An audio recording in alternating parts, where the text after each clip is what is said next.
Athletic Bilbao ferme la porte aux négociations. Payez la clause de 62 millions ou oubliez l'accord. C'est normal, les gars. Non, c'est normal. De toute façon, j'avais prévenu. J'avais dit qu'ils ne vont pas vouloir négocier avec le FC Barcelone. On va quand même leur arracher leur meilleur joueur, hein, leur pépite. Ils l'ont prolongé l'année dernière en lui donnant le numéro 10, en pensant qu'il allait rester longtemps dans leur club. Mais ce que les gars, vous oubliez que le gamin, il a une carrière à construire. Hein. Il a un rêve aussi. Il veut gagner des trophées, et des vrais trophées, et des trophées majeurs. C'est pas un restant à Bilbao qui gagne des trophées tous les 7 ans qui va construire sa carrière, les gars. À un moment donné, voilà, vous voulez pas négocier, il n'y a pas de souci. On va faire sauter sa clause. On va faire sauter sa clause. Et ça sera tout. Qui voulez ou pas, il va quitter votre club. À un moment donné, ça suffit, quoi. Hein? Ça va, hein? Bilbao, c'est bien, mais voilà, c'est mieux de passer à une étape supérieure. Voilà. Et cette étape supérieure, c'est Barcelone. Il va se régaler chez nous. Il va jouer avec son meilleur pote, tous ces gars. Ça sera parfait pour nous. Ça sera parfait. Et vous, Bilbao, quand on va faire la cause là, vous allez voir comment je vais vous tailler. Vous allez voir comment je vais vous tailler. On sait tous, les gars, que Lamine Yamal, il est arrogant et que pour certains, il est détestable. Mais ce que je trouve dommage pour certaines pages sur Twitter, c'est qu'il modifie les propos, tout en mettant la source. Il est dit « Je pense que l'écart avec nos adversaires va se sentir encore plus chaque année. L'écart va se creuser entre le Barça et ses concurrents. Pour l'instant, ce n'est pas flagrant, mais ça le sera. Chaque année, je vais gagner en expérience et progresser dans mon jeu. Mon corps changera et je vais me sentir plus à l'aise sur le terrain et avec mes coéquipiers. » Alors que la traduction claire, c'est « Je pense que la différence entre nous et nos rivaux se fera davantage sentir chaque année. » Nos rivaux, c'est-à-dire qu'ils parlent uniquement de Madrid, et en postant ce genre d'informations, vous faites comme s'ils visent toutes les équipes d'Europe et qu'il est en train de dire que le Barça va écraser toutes les autres équipes d'Europe et que le niveau va se ressentir. C'est pas ce qu'il a dit. Et personnellement, je trouve ça dommage de mentionner la source et de quand même volontairement changer les propos. En tout cas, ce qui est sûr, c'est que maintenant tout le monde l'a dans le viseur et plus personne ne cherche à savoir ce qui est vrai et ce qui est faux. La saison prochaine va être très très intéressante, il est déjà motivé. Et quand on regarde l'équipe qu'on pourra avoir la saison prochaine, je vous jure que moi ça me fait rêver. J'ai qu'une hâte, c'est qu'on finisse le mercato et que la pré-saison commence. Enfin bref, sinon vous les gars, vous en pensez quoi? Ramenez-vous sur ta pensée, on s'ennuie. Ok, le FC Zénith c'est bien, c'est gentil. C'est gentil, c'est bien, c'est cool. Mais à cause de vous, on va nous vanner maintenant. C'est quoi ce bordel, les gars? C'est quoi ce délire? C'est quoi ce délire? Pour signer Nico Williams, FC Zénith, ils font comme les supporters du Barça. Ils envoient des cadeaux sous les publications du Barça sur TikTok. C'est sérieux? Non, moi j'aime pas, c'est de la vanne. Les gars, je suis désolé, c'est de la vanne. Ce délire, ça va beaucoup trop loin. Et pour nous vanner, ça va influencer d'autres clubs à faire la même chose. Et moi, les gars, je veux pas de ce pressing, je veux pas de cette fumée. J'en ai assez entendu parler du FC Brook. C'est frustrant. Sachant que les gars, les cadeaux, c'est pas que de cet été. Hein. Les supporters bombardent le Barça de cadeaux depuis l'année dernière. Et visiblement, ce délire va tellement loin que même des clubs font la même chose. Après, les gars, on va pas se mentir. C'est pour le bien du football. Tout le monde veut de cette fumée. Beaucoup négligent l'arrivée de Nico Williams. Mais je vous promets, les gars, que vous réalisez pas. Vous voyez pas l'Espagne jouer? L'arrivée de Nico Williams pourrait créer beaucoup plus d'espace pour les autres attaquants, car avoir deux ailiers percutants, ça étire le bloc. Les prises à deux sur Lamine Yamal seront beaucoup moins simples, car de l'autre côté, il y a aussi un profil percutant. Nico Williams, enfin bref, vous avez déjà vu l'Espagne jouer. Je pense que j'ai pas besoin de vous expliquer le schéma. Enfin bref, sinon vous les gars, vous en pensez quoi? Ramenez-vous sur ta pensée, on s'ennuie. En fait les gars, j'arrive à un moment où je pense que je vais jouer la carte de la folie, et si jamais ça se fait, je vais sortir mon paf. Non, je suis désolé, si on recrute Rashford, en plus de Nico Williams, je sors mon paf. Parce que là actuellement, nous savons tous que la direction est en train de travailler pour faire venir Nico Williams, et que ça devrait se faire. Mais à côté, il y a un joueur qui attend le Barça. Et Rashford est une superbe opportunité de marché, car c'est un indésirable d'United, il veut que le Barça, et on peut utiliser ça contre eux. Les gars, en tant que Barcelonais, je pense que l'Atlético, cette douille, ils nous l'ont assez utilisé. Je dois vous parler du cas Griezmann, je dois vous parler du cas Langlais. Mais Rashford, c'est le même cas de figure. C'est un joueur qui fait des appels de phare au Barça en les suivant sur Insta, en se rapprochant de leur jeune crack, en négociant actuellement avec aucun autre club, alors que de base, il sort d'un prêt à Aston Villa. Même Gérard l'explique. Concernant Rashford, le sujet va commencer à devenir très chaud. Le contrat de Rashford avec United expire en 2027 ou en 2028 si je me trompe pas. Il touche un gros salaire, c'est un indésirable, donc United a tout intérêt de se débarrasser de Rashford. Sauf que Rashford voudrait que le Barça. Donc le Barça pourrait tirer les ficelles et forcer United à nous le prêter. Sans option d'achat. Reste à voir après comment la direction va s'arranger et s'ils sont vraiment prêts à le faire venir, parce qu'après moi je suis pas déco. Et s'il le faut et que notre attaque ressemble à ça, Ferran, Rafinha, Yamal, Olmo, Lewandowski, Nico Williams, Rashford, je vais juste jouer la carte de la folie. Enfin bref, sinon vous les gars, vous en pensez quoi? Ramenez sur ta patience, on s'ennuie. Avec une potentielle signature de Nico Williams, est-ce que le Barça a réglé toutes ses failles? On va le voir ensemble en vidéo. La réponse est tout simplement non. Pas encore. Parce que souvenez-vous, là où on a eu des problèmes l'année passée, oui, c'était sur ce couloir gauche lors des demi-finales de la Ligue des Champions. Surtout, la profondeur de banc au niveau des latéraux, c'est tellement important dans notre dispositif. Un 4-2-3-1 où tes latéraux viennent soutenir tes ailiers. Un Baldé qui nous avait énormément manqué parce que Rafinha dans les petits espaces, c'est compliqué contre une équipe comme l'Inter, contre l'Atlético Madrid, on l'a vu. Hein. Il n'a pas été ouf le Brésilien contre ce type d'équipe-là. Avec l'arrivée de Nico Williams, c'est bien, ça va te fatiguer les défenses sur les deux côtés. Et il faut quand même une profondeur de banc côté latéraux. Plus à gauche, parce qu'à droite, tu as Eric Garcia qui, en l'absence de Koundé, a fait un travail. Au niveau des centraux, peu importe qui tu mets à cet emplacement-là, mis à part Araujo, qui n'est pas bon pour le piège du hors-jeu, je pense que ce sera pareil. Le Barça va encaisser énormément de buts, une ligne haute, c'est compliqué à tenir pendant toute une saison. Milieu de terrain, il n'y a rien à signaler. Je pense que le seul problème au Barça, ce sera ce côté gauche, parce que Baldé, sur toute une saison, tenir le rythme à 100%,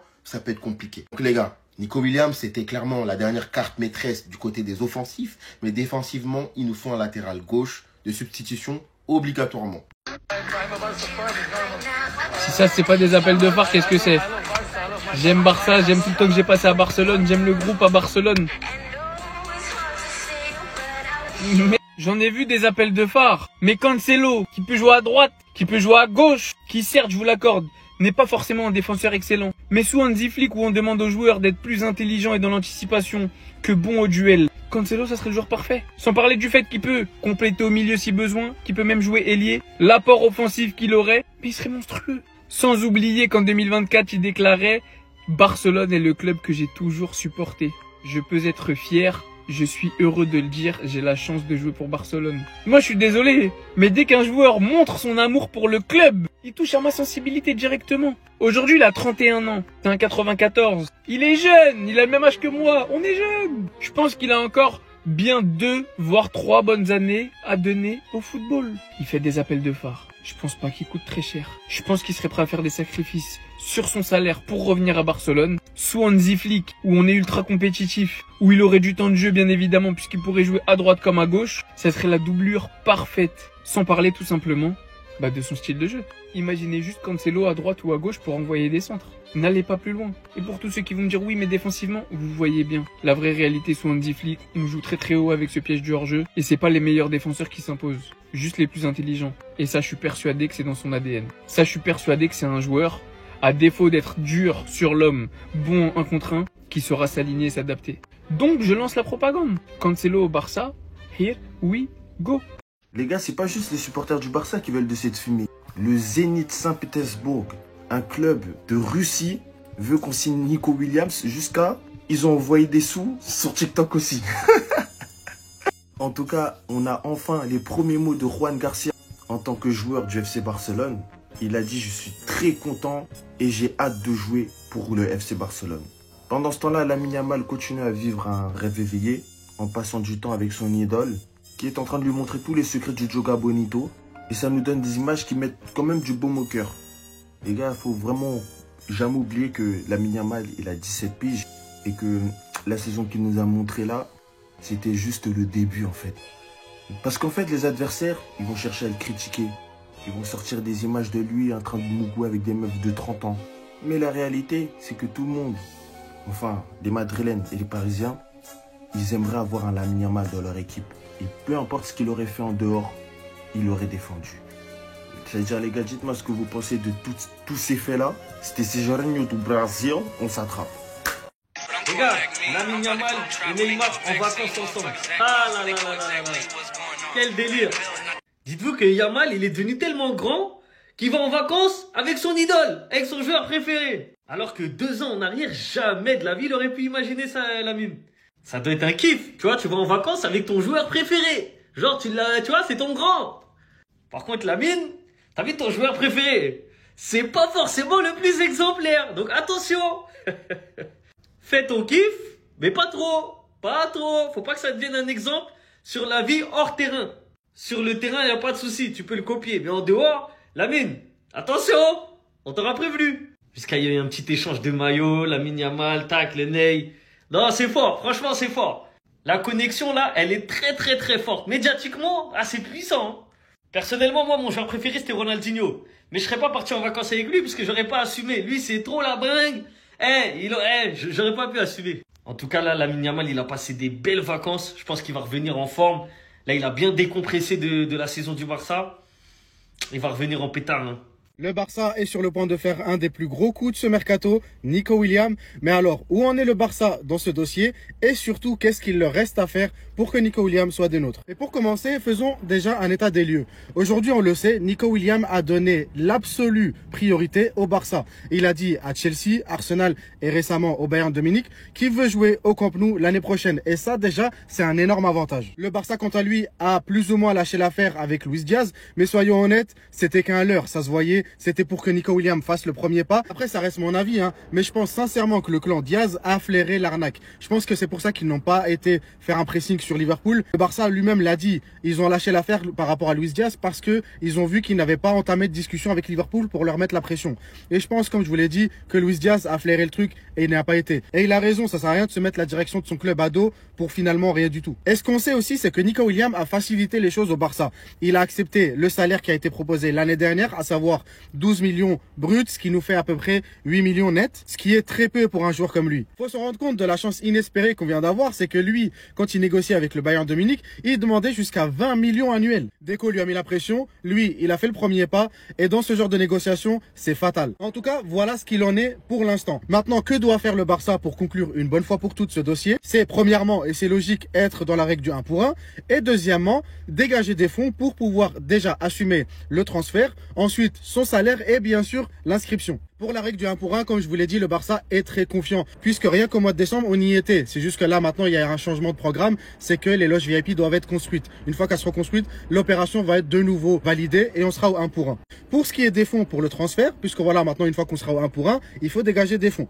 Et ça, c'est faisable soit en vendant des joueurs, soit en vendant des actifs du club. Comme ça va être le cas là avec Barça Studio. Dans le cas de vente de joueurs, ça va non seulement te ramener de l'argent, mais en plus de ça, ça va te dégager du salaire dans la masse salariale. Même si on sait qu'aux dernières nouvelles, le Barça ne compte vendre aucun des joueurs clés, mais il se peut que Araujo soit vendu puisqu'il est prévu dans sa clause que son prix passe à 60 millions au 1er juillet. On sait qu'il ne rentre pas dans les plans de Flick, en tout cas pas en tant que titulaire, et ça, je pense que ça va pas l'arranger. Donc il y a de fortes chances qu'il s'en aille, et il y a de fortes chances aussi que ce soit lui la vraie clé pour Nico Williams. Ensuite, on a plein d'autres départs qui ne rapporteront pas forcément de grosses sommes, mais qui vont dégager de la masse salariale. Je parle ici de Ansu Fati, par exemple, qui touche 13 millions, même s'il est juste prêté et que le Barça devra quand même assumer une part de son salaire, et bah ça dégagerait quand même des fonds. On a aussi Pablo Torre, on a Pau Victor, on a Christensen, on a Ter Stegen, qui est un des plus gros salaires, si ce n'est je crois le plus haut salaire, qui est de 20 millions, sans oublier Iñaki Peña, Romeu, etc. Avec toutes ces opérations-là en cours, le salaire et l'inscription de Nico Williams, c'est pas le plus gros problème pour le Barça aujourd'hui.